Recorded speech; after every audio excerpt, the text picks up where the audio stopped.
Credit বাংলাদেশের সবার। এখন মানুষ প্রশ্ন উত্থাপন করে, এখন মানুষ জিজ্ঞাসা করে, এখন মানুষ রাজনৈতিক দলকেও জিজ্ঞাসা করে যে তুমি যা যা বলতেছো, তুমি এখন শুধু ভোট চাচ্ছ, বিচার চাচ্ছ না, তুমি এখন শুধু ভোট চাচ্ছ, তুমি সংস্কার চাচ্ছ না। অর্থাৎ নানাবিধ আকারে, নানাবিধ প্রকারে আপনারা আমরা সবাই যে প্রশ্ন উত্থাপন করার সুযোগ হয়েছে, হুম। এটা কিন্তু সাইন ফর এ ডেমোক্রেসি। আর কিন্তু হুম। ডক্টর ইউনূস এমন একটা সরকার, যে সরকার আমি বারবার বলে আসছি 95 কি 96% মানুষের সমর্থন নিয়ে হয়েছে। ফ্যাসিস্টকে যারা অন্ধভাবে সমর্থন করে আমি তাদেরকে বাদ দিলাম, তাদের অসমর্থনকে আমি রেসপেক্ট করে বলতেছি, তারা বাদে 95%-এর সরাসরি সমর্থনে। অনেকে বলে যে তারা ইলেক্টেড না, ভোটে না। ইলেক্টেড হইতো যদি আমি কাগজে টিক দিয়ে দিতাম। আমি কাগজে টিক দেওয়া ছাড়া আমি সর্বসম্মতভাবে আমি হাত তুলে স্লোগান দিয়ে তাদের নামে, তাদের জন্য 2 দিন অপেক্ষা করে আমি তাদেরকে সরকারে বসিয়েছি। এরপরে আবার নির্বাচিত অনির্বাচিত আসে কেন, এটি আমার কথা। এখন হুম। সে, আমরা টেস্টেড হয়ে গেছে, বাংলাদেশ এখন পরীক্ষায় উত্তীর্ণ হয়েছে যে তাদের বাদ দিয়ে আমাদের চলা যায়, ভালোভাবে চলা যায়। আচ্ছা আপনি বলুন তো, এই স্বস্তির, এই স্বস্তির রমজান, এই হুম। স্বস্তির ঈদ, এই স্বস্তির বাড়ি যাওয়া, এই স্বস্তির বিদ্যুৎ, আমি আমি আমার মনে পড়ে না যে এরকম ঘটনা ঘটেছে। আমরা সেহরি খেয়েছি, নিরবিচ্ছিন্ন বিদ্যুৎ ছিল। ইফতার খেয়েছি, নিরবিচ্ছিন্ন বিদ্যুৎ ছিল। বা আমরা বাজারে গিয়েছি, খুব শান্তিপূর্ণভাবে স্বাচ্ছন্দ্যে সব জিনিস পেয়েছি। এবং এবং আমার মনে হয় গত 25-30 বছরের ইতিহাসের সর্বনিম্ন দামে, সহনীয় দামে আমরা পণ্য কিনেছি। অর্থাৎ আমরা, ভারত আমাদেরকে টোটালি একদম অফ করে দিয়েছে। এই মোদি কিছুদিন আগেও তো প্রাইম মিনিস্টার হওয়ার পরেও সে ওয়ার্ল্ড টেরোরিস্ট ছিল। এই হেট্রেট ছড়িয়ে তারা এখন একঘরে হয়ে গেছে। এদের বিরুদ্ধে আন্দোলন হবে সহসা, আমি আপনার এই শোয়ের মাধ্যমে বলে দিয়ে গেলাম। ইন্ডিয়ার ভিতরে ওদেরকে পিটাবে। এবং ওদের কারণে বাংলাদেশের আওয়ামী লীগ যে অশান্তিতে আছে, বাংলাদেশের আওয়ামী লীগ যে আন্ডার থ্রেটে আছে, এই বাংলাদেশের আওয়ামী লীগও কিন্তু ওই দেশে যারা আছে তারাও তাদেরকে ধরবে। কয়দিন একটু অপেক্ষা করেন। কারণ বাংলাদেশ তো ধরেন 53 ইয়ার্স সামরিক স্বৈরশাসন, বেসামরিক স্বৈরশাসনে ছিল। এই ব্যাপারে কোনো সন্দেহ নেই। অর্থাৎ সামরিক আবরণে স্বৈর শাসন ছিল, বেসরকারি আবরণে স্বৈর শাসন ছিল। স্বৈর শাসন থাকলে সরকার দুর্বল থাকে, দুর্বল থাকলে ওই ভারতের পায়ের কাছে গিয়ে পড়ে, বাবা ঠিক আছে তুমি আমাদেরকে একটু বাঁচিয়ে রাখো। কিন্তু হুম। ডক্টর ইউনূস এমন একটা সরকার, যে সরকার আমি বারবার বলে আসছি 95 কি 96% মানুষের সমর্থন নিয়ে হয়েছে।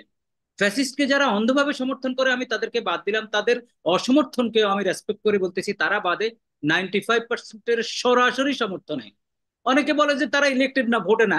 ইলেক্টেড হইতো যদি আমি কাগজে টিক দিয়ে দিতাম। আমি কাগজে টিক দেওয়া ছাড়া আমি সর্বসম্মতভাবে আমি হাত তুলে স্লোগান দিয়ে তাদের নামে, তাদের জন্য 2 দিন অপেক্ষা করে আমি তাদেরকে সরকারে বসিয়েছি। এরপরে আবার নির্বাচিত অনির্বাচিত আসে কেন, এটি আমার কথা। ইউনূসের কোনো পিছুটান নেই বা কোনো খায়েশ নেই, কিভাবে বুঝবেন আপনি? আচ্ছা, এত বড় একটা চীন সফরের পরে ডক্টর ইউনূসের নামে কোনো পোস্টার ঢাকা শহরে নাই, বাংলাদেশে নাই। আমাদের দেশে কি সমুদ্র বিজয়, বিশ্ববিদ্যালয়ের উপাচার্যরা পর্যন্ত পোস্টার দিয়েছে শেখ হাসিনার নামে, অভিনন্দন অভিনন্দন অভিনন্দন। হুম। তারপরে কোনো একখানে গেলেই হলো আজে বাজে সংবাদ সম্মেলন করে যাচ্ছে, তাই অবস্থা।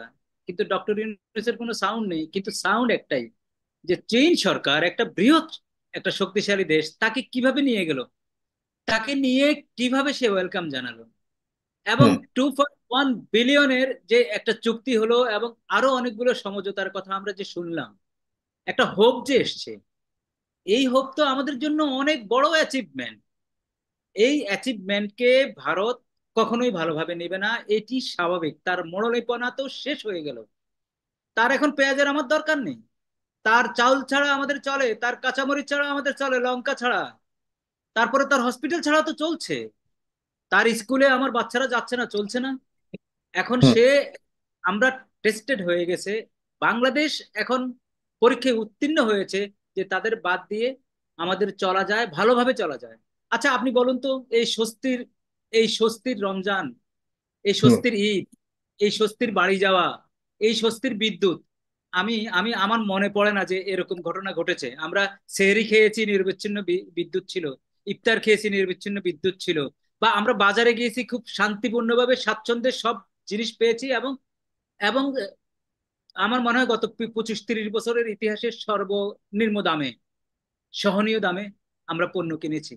অর্থাৎ আমরা, ভারত আমাদেরকে টোটালি একদম অফ করে দিয়েছে। এই যে আজকে নরেন্দ্র মোদী বসতে চেয়েছে, অবশ্যই আপনি শেরের উপর সোয়া শের, একটা কথা আছে আমাদের, লোকাল ল্যাঙ্গুয়েজে যদি আমি বলি, আপনি একটা ভারী বিষয়ে আলোচনা করেছেন, লোকাল ল্যাঙ্গুয়েজ বলা হয়তো সমীচীন না। ওই যে শেয়ারের হুম উপর শোয়া শের। ইন্ডিয়া কিন্তু ভাবতেছে, যদি চায়নার সাথে আমাদের একটা প্রতিরক্ষা চুক্তি হয়ে যায়, বা যদি এরকম কোনো ইঙ্গিত যদি হুম আকাশে বাতাসে যদি আপনি সেভেন সিস্টারের কথা ভাবেন, কি দারুণ অশান্তি সেভেন সিস্টার নিয়ে। তাদের সেভেন সিস্টার, ওরা আমাদেরকে ভাগ করবে আমাদের চিকেন নেক দিয়া। তাদের সেভেন সিস্টারের তাদের অবস্থা আজকে প্রফেসর হুম সাহেব বললেন। আচ্ছা, আমি আমি ওইদিকে যেহেতু আলোচনা অনেক হয়েছে, আমি চাচ্ছি বাংলাদেশ একটা মর্যাদার আসনে আছে। বাংলাদেশ এখন ভালো অবস্থায় আছে।